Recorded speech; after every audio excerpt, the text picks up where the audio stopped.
یکی از شاگردان امام باقر به نام جابر جعفی سالیان متمادی در محضر امام باقر درس می‌خواند. بعد از 18 سال که خواست خداحافظی کند، عرض کردیم مطلب جدیدی بفرمایید. فرمود 18 سال شما از محضر ما مطالب آموختی. عرض کرد شما دریای بیکرانی، این چنین نیست که با 18 سال بشود همه علوم یا بخش مهم علوم شما را آشنا شد.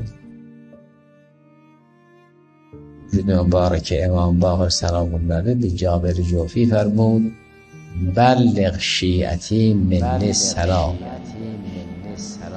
سلام مرا به شیعیان من برس.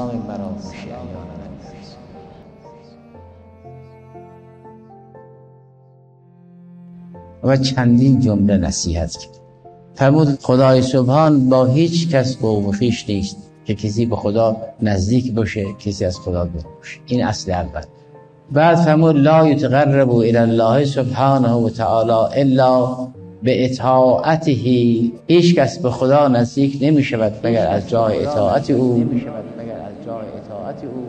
بعد فرمود من عصی الله لم ینفعه حبنا، ای کسی خدایی ناکرده اهل اطاعت خدا نبود، دستور خدا را انجام نداد، محبت ما برای او کارآمد نیست. اطاعت خدا اصل است، برای اینکه محبت ما به دستور خداست. اگر کسی دوست خاندان اسمت و طهارت بود، اینم دستور خدا را داره اطاعت می‌کند. ذات اقدس اله به رسولش فرمود به مردم بگو مزد رسالت من محبت اهل بیت است. قل لا اسألكم علیه اجرا الا المودة فی القربى. ای کسی با اهل بیت، با علی بن ابی طالب، با فاطمه زهرا، با ائمه علیهم السلام رابطه‌ای نداشته باشد معاذالله، مزد رسالت پیامبر را نداد.